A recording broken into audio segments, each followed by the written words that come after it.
Déclaration, le gouvernement prêt à aller jusqu'à l'autonomie. On avait retenu cette phrase au mois de mars après l'agression d'Ivan Colonna en prison. Depuis, il ne s'est pas passé grand-chose. Est-ce qu'on parle aujourd'hui du vrai lancement de ce processus? Oui, effectivement, il y a eu plusieurs semaines de battements entre cette visite initiale suite à l'assassinat dans des circonstances aussi atroces que inexpliquées d'Ivan Colonna. Il ne s'était plus passé grand-chose, vous l'avez dit. Il y avait eu les élections présidentielles, les élections législatives. Et il y avait une forte impatience et une attente en Corse que ce processus puisse enfin commencer et qu'il commence sur de bonnes bases politiques. C'était hier la première réunion et je dirais que l'entame est globalement plutôt réussie.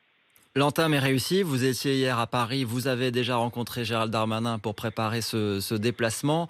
Est-ce que vous êtes en confiance, Gilles Séméoni? Est-ce que vous avez trouvé un interlocuteur avec lequel vous pensez pouvoir avancer?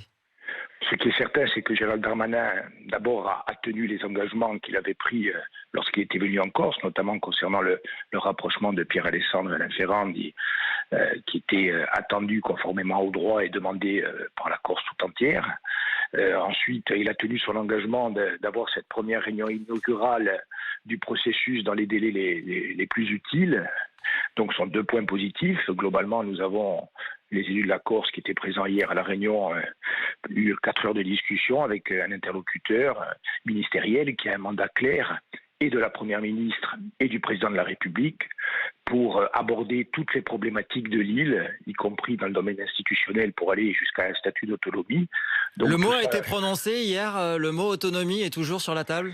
le mot autonomie est tout à fait sur la table. Et d'ailleurs, dans les multiples séances de travail que nous avons projetées, il y aura à chaque fois à la fois une analyse de la situation, une réflexion sur les problématiques et les solutions à apporter, y compris à droit constant, et enfin articuler cette analyse des problèmes du quotidien dans le domaine économique, social, culturel, à une vision prospective pour voir en quoi un statut d'autonomie pourrait améliorer la situation en Corse.